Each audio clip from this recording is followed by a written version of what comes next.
কয়েকদিন আগে আমি একটা ভিডিও করছিলাম, সেই ভিডিওতে আমি বলছিলাম যে একটা ডিস্ট্রিক্ট বিভাগ হবার জন্য যা যা জিনিসের প্রয়োজন নোয়াখালীতে সব কিছুই আছে।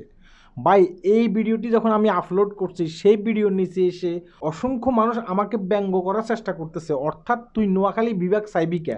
ভাই, আমার বাড়ি হচ্ছে নোয়াখালীতে, আমি কি নোয়াখালী বিভাগ চামু না? আমি কি অন্য কোনো ডিস্ট্রিক্ট বিভাগ হোক আমি কি সেটা চামু? সেটা তো আমি কখনো চামু না, তাই না? যারা আমাকে নিয়ে কটাক্ষমূলক কথা বলেছে, এই যে দেখেন একজন লিখছে যে সৌদি আরবে বেশিরভাগে নোয়াখালীরা ভিক্ষা করে। ভাই, আমি তোর উদ্দেশ্য কথাগুলো বলি, একটু মন দিয়ে শুনবি। তুই যে বলতেছ সৌদি আরবে বেশিরভাগে নোয়াখালীরা ভিক্ষা করে, দেখ, নোয়াখালীর ভাষা শুধু নোয়াখালীর মানুষেরা একা ইউজ করে বিষয়টা কিন্তু তা না। এই যে লক্ষ্মীপুরের মানুষ কিন্তু নোয়াখালীর ভাষা ব্যবহার করে। চিটংয়ের বারিয়াট আছে না, বারিয়াটের কিছু অংশের মানুষ নোয়াখালীর ভাষা ব্যবহার করে। তুই যে ডিস্ট্রিক্ট থেকে এই কথাগুলো বলছিলি না, সেই ডিস্ট্রিক্টের কিছু মানুষ নোয়াখালীর ভাষা ব্যবহার করে।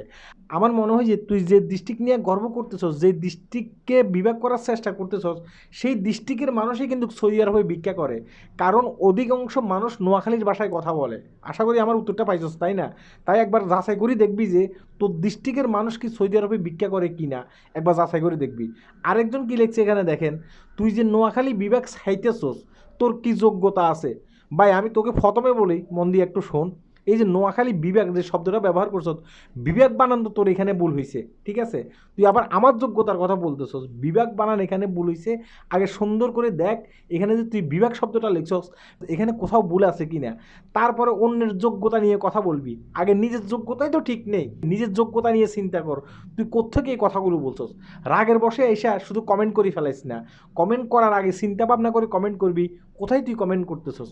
আরেকজন কি লিখছে দেখছেন, সে লিখছে নোয়াখালীতে কি বাল আছে, নোয়াখালী কেন বিভাগ হবে? এত বড় সুনাহাগা মূর্খ মানুষ পৃথিবীতে এখনও আছে সেটা আমি জানি না। একটা মোবাইল ফোন হাতের কাছে থাকলে এখন কিন্তু পুরো বিশ্বের খবর মানুষ জানে।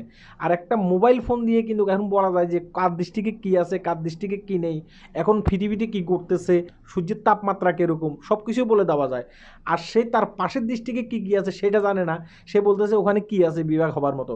আগে একটা মোবাইল ফোন ব্যবহার কর, সে মোবাইল ফোনে ইন্টারনেট ঢুকা, ইন্টারনেট ঢুকিয়ে খোঁজখবর নে নোয়াখালীতে কী কী আছে। এত মূর্খ, এত গণ্ডমূর্খ পৃথিবীতে এখনও মানুষ আছে সেটা আমি জানি না। আশা করি আমার উত্তরগুলো পাইছস না? এই উত্তরগুলো পাওয়ার পরে ঠান্ডা হয়ে যাবি, ঠিক আছে? পরবর্তীতে যখন কমেন্ট করবি না, কমেন্ট করার আগে কমেন্টটা কয়েকবার করে পড়ে দেখবি তোর কমেন্টে কোথাও ভুল হইতেছে কিনা। আগে নিজের ভুল বুঝতে শিখ, ঠিক আছে? আমি কোনো দৃষ্টিকে অপমান করতেছি না।